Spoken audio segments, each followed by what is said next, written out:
आज हम इस वीडियो में एक्ने स्कार्स के बारे में बात करेंगे और उम्मीद ये है कि इसके बाद आपके दिमाग में कोई और प्रश्न नहीं रहेगा एक्ने स्कार्स के बारे में, क्योंकि सबको उत्तर दे देंगे हम।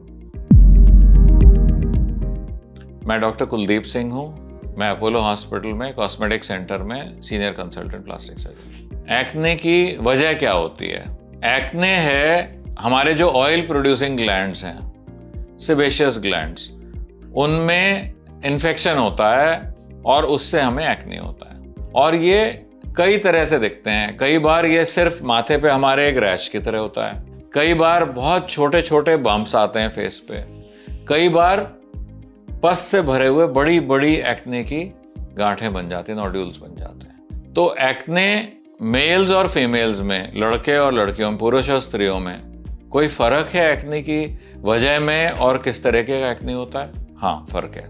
लड़कियों में आजकल सबसे कॉमन वजह जो है वो है PCOS या PCOD, पॉलीसिस्टिक ओवेरियन डिजीज। उसमें क्या होता है कि फीमेल और मेल हार्मोन का बैलेंस थोड़ा चेंज हो जाता है और मेल हार्मोन की एक्सेस होने से ये हमारे सेबेशियस ग्लैंड, जो ऑयल प्रोड्यूसिंग ग्लैंड्स हैं, ये हाइपर एक्टिव हो जाते हैं और उसकी वजह से एक्ने होती है।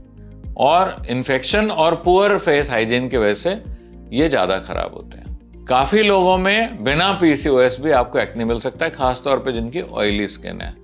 ये ऑयली स्किन जेनेटिक भी होती है। हमारे घर माता को, पिता को, किसी को थी ऑयली स्किन, तो हमारी स्किन भी ऑयली होगी। तो हमारे ऑयल प्रोड्यूसिंग ग्लैंड्स बहुत एक्टिव होते हैं। लड़कों में आमतौर पे वजह मेनली ऑयली स्किन है या जेनेटिक है। और ये कहाँ पे होता है? ये चीक्स पे होता है, नोज पे होता है, चिन पे होता है, माथे पे होता है, ऊपर कमर पे होता है, बटक्स पे होता है कई बार। तो ये ज़्यादातर साइट्स हैं जहाँ पे हमारे ऑयल प्रोड्यूसिंग ग्लैंड सबसे ज़्यादा होते हैं और वहाँ पे एक्ने ज़्यादा होती है। हम रोकथाम कैसे कर सकते हैं? अगर ऑयली स्किन है हमारी तो हम फेस वॉश ऐसे यूज़ करेंगे रेगुलरली जो कि ऑयल का प्रोडक्शन हमारे स्किन में कम रखेंगे। पहली चीज़ तो है। दूसरा, हम दवाई ले सकते हैं ऑयल ग्लैंड्स की एक्टिविटी कम करने के लिए। तीसरा, हम फेस हाइजीन प्रॉपर ऑब्जर्व करें। फेस हाइजीन का मतलब क्या है? हम अपने हाथों से सब जगह छूते हैं, दरवाज़ा छूते हैं, हैंडल छूते हैं, लिफ्ट छूते हैं, पब्लिक स्पेसेस छूते हैं, गंदे होते हैं। और हमारे हाथ मतलब फिंगर टिप जो है वैसे नॉर्मली सबसे गंदा पार्ट होती है हमारे शरीर का, और हम फेस को छूते रहते हैं उससे। तो ये हमारे फेस पे इन्फेक्शंस को बढ़ावा देता है, एक्ने को और खराब करता है। आप अपने फेस को जब तक ना छुएं जब तक आपने अपने हाथ अच्छे से धो ना लिए और सैनिटाइज ना कर लिया। ये मेन हमारे प्रिवेंशन है। आपने देखा होगा जब एक्ने होता है तो हम में से बहुत लोग उनको स्क्वीज करते रहते हैं, उससे स्कार्स ज्यादा होते हैं। वजह है उसके कि अगर हम उसका इलाज कराएं तो स्कारिंग कम होती है। और स्कार्स कैसे हो सकते हैं? कई बार तो सिर्फ फ्लैट होते हैं, डार्क हो जाते हैं। और डार्क इसलिए होते हैं क्योंकि सन को एक्सपोज होते हैं। हम सन प्रोटेक्शन भी नहीं करते। कोई भी हीलिंग टिश्यू अगर सन को एक्सपोज होगा और स्किन में है तो वो डार्क हो जाता है। तो एक तो पिगमेंटेड स्कार्स होते हैं। दूसरा, स्कार्स जो गड्ढा छोड़ जाते हैं, मतलब छोटे स्कार्स होते हैं, आइस पिक स्कार्स बोलते हैं। वो छोटे होते हैं लेकिन गहरे होते हैं। फिर हमारे स्लोपिंग स्कार्स होते हैं। ऐसे स्कार्स होते हैं जो गड्ढा है लेकिन अगर उसको हल्का सा खींचो तो फ्लैट हो जाते हैं। ये स्कार्स ट्रीटमेंट के लिए सबसे आसान है। फिर उसके अलावा उन लोगों को बहुत सीवियर एक्ने होती है, उनकी पूरी स्किन चेहरे की खराब हो जाती है, वो बड़खा होती है, वो बहुत सीवियर स्कार्स होते हैं। उसमें हर तरह के स्कार्स मिक्स्ड होते हैं। इसमें एक्ने स्कार्स का ट्रीटमेंट हो सकता है क्या? हाँ, हो सकता है। पहली चीज तो ये जान लें कि एक्ने स्कार्स को या किसी भी स्कार को कम किया जा सकता है, बिल्कुल गायब नहीं किया जा सकता। तो हमारे जितने भी एफर्ट रहेंगे, जो भी ट्रीटमेंट मोडालिटीज हैं, वो ये होगी कि एक्ने स्कार को कितना ज्यादा इंप्रूव किया जा सकता है। तो पहली चीज तो ये जान ले, ज्यादातर में एक से ज्यादा टाइप के ट्रीटमेंट की जरूरत पड़ती है। सिर्फ एक ट्रीटमेंट से कंप्लीट वो उसका स्कार का इंप्रूवमेंट नहीं हो पाता। तो सबसे पहले हम लोग क्या करते हैं? नई एक्ने आनी बंद होनी चाहिए। नई एक्ने आनी बंद हो गई, इसका मतलब आगे स्कार्स नए नहीं बनेंगे। आपको एक्टिव एक्ने भी चल रही है, आप पुराने एक्ने का स्कार का भी इलाज कर रहे हैं तो कोई फायदा नहीं है। दूसरा, हमारा सन प्रोटेक्शन अच्छा होना चाहिए जिससे कि जो हील हो वो पिगमेंट ना हो।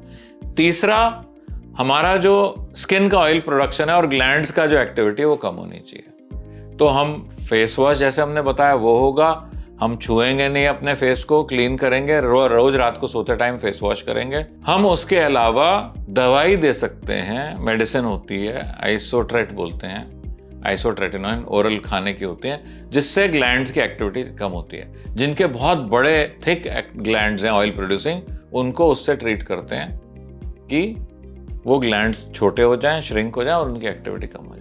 बहुत हल्के स्कार्स होते हैं, खासतौर पर पिगमेंटेड स्कार्स होते हैं, तो उनको हम एक बार सन प्रोटेक्शन हो जाए क्रीम्स के द्वारा ही काफ़ी इंप्रूव कर सकते हैं। तो हम क्रीम्स देते हैं एक्सफोलिएट करने के लिए, जिससे स्किन की बाहरी तह निकलती है और नई जो स्किन होती है वो क्लियर होती है।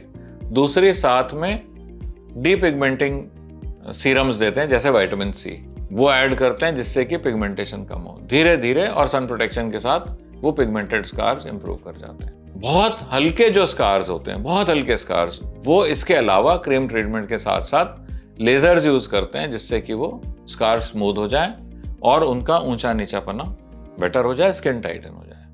तो लेजर्स होती हैं, उसमें मेनली हम लोग या तो कार्बन डाइऑक्साइड की फ्रैक्शनल लेजर यूज करते हैं, या और कई लेजर्स हैं जो कि उसमें हेल्प करती हैं। जो उससे गहरे स्कार्स होते हैं लेकिन स्लोपिंग स्कार्स होते हैं, मैंने बोला जिसको कि स्ट्रेच करने से वो फ्लैटन हो जाते हैं, ये स्कार्स और मोडेलिटीज से भी इंप्रूव होते हैं। क्या सबसे पहली होती है माइक्रो नीडलिंग, कि आप उसको माइक्रो नीडलिंग करते हैं। रोलर होता है जिसमें बहुत सारी माइक्रो फाइन नीडल्स होती हैं, उससे रोल करते हैं, उसको स्टिमुलेट होता है टिश्यू फॉर्मेशन और वो स्कार्स बेटर होते हैं। आमतौर पे इनसे सिर्फ एक लिमिटेड ट्रीटमेंट हो सकता है। नहीं तो हम क्या करते हैं, आपने सुना होगा सबसिजन। सबसिजन क्या होता है? सब मीन्स नीचे, सिजन मीन्स काटना। तो एक्ने स्कार अगर ऐसे है, वो चिपके हुए हैं, वो उठेंगे नहीं, तो उसको एक नीडल से नीचे से जाके कट करते हैं, रेज करता है, और उसके बाद उसमें कुछ ना कुछ ऐसी पदार्थ डालते हैं, हम चीज डालते हैं जो कि वो ऊपर ही रहे और नीचे नया टिश्यू बन जाए। अब ये रूटीनली मोटी नीडल से होता था। हम लोग क्या करते हैं, माइक्रो सबसिजन करते हैं। 27 नंबर की या 29 या 30 नंबर की नीडल से, फाइन नीडल से उसके एक एक स्कार के नीचे जाके उसको कट करते हैं, टिश्यू को फ्री होता है, उसी टाइम उसके नीचे फिलर, बहुत महीन अमाउंट्स में फिलर इंजेक्ट करते हैं, जिससे कि वो उठ जाए, और ये जो स्पेस बनती है इसमें नया टिश्यू बनता है। तो ये एक सबसिजन का वेरिएशन है, माइक्रो सबसिजन और माइक्रो फिलिंग, जो कि स्लोपिंग स्कार्स में बेनिफिट देता है। जरूरी नहीं सारे स्कार्स एक ही किसी प्रोसीजर से ठीक हो जाए, तो इसलिए हमें इसके बाद इसमें बाद में लेजर्स की भी जरूरत पड़ सकती है। अगर हमें लगता है स्कार्स उससे बेनिफिट करेंगे, तो 2 हफ्ते के बाद CO2 फ्रैक्शनल लेजर के मल्टीपल ट्रीटमेंट्स ऐड कर। मल्टी मोडालिटी ट्रीटमेंट क्या होता है? मैं शुरू में ही कह चुका हूं कि एक्ने स्कार इनमें से हर तरीके के ट्रीटमेंट से इंप्रूव करता जाता है। ये जरूरी है कि आप देखेंगे कि एक से ज्यादा तरह के ट्रीटमेंट, बोलता है कोई मैंने माइक्रो नीडलिंग करा ली, थोड़ा सा इंप्रूवमेंट हुआ, अब लेजर करा लिया, थोड़ा इंप्रूवमेंट हुआ, अब सबसिजन करा लिया, थोड़ा इंप्रूवमेंट हुआ। ये सारी मोडालिटीज एक एक करके हमारे स्किन में इंप्रूवमेंट लाते रहते हैं। कोई भी एक्ने स्कार्स के पेशेंट को एक से ज्यादा मोडालिटी की जरूरत पड़ती है, कई मोडालिटीज की जरूरत पड़ती है, तो हम उसे मल्टी मोडालिटी ट्रीटमेंट बोलते हैं, और तब जाके एक कॉम्पोजिट इंप्रूवमेंट एक्ने स्कार के पेशेंट को मिलता है। अब लोग पूछते हैं कि एक्ने स्कार में सन प्रोटेक्शन जरूरी है क्या? कितना सन प्रोटेक्शन जरूरी है? मैंने बताया कि जब नए स्कार बनते हैं तब तो बहुत जरूरी है। वैसे तो हमें सन प्रोटेक्शन करना ही चाहिए। हमारे फेस पे जितनी चेंजेस आती हैं स्किन में, चाहे वो टेक्सचर में आए, चाहे पिगमेंटेशन में आए, चाहे हमें स्कार्स पिगमेंट हो, वो यूवी लाइट को एक्सपोजर से होते हैं। तो रूटीनली हमें सनस्क्रीन यूज करना चाहिए, सन प्रोटेक्शन करना चाहिए। लेकिन एक्ने जिनको हील कर रहा है उनको बहुत ज्यादा चाहिए। दूसरी चीज, कई ट्रीटमेंट्स हैं जैसे लेजर है, माइक्रो नीडलिंग है, जिसमें सरफेस ब्रेक होती है, उनमें तो कुछ दिन तक, 1 हफ्ता 2 हफ्ते तक हमें सन प्रोटेक्शन बहुत जरूरी हो जाता है, नहीं तो उसके इंडियन स्किन ऐसी होती है कि और पिगमेंट प्रोड्यूस कर सकती है। तो इसी के साथ आज का ये एक्ने स्कार्स का हम वीडियो समाप्त करते हैं।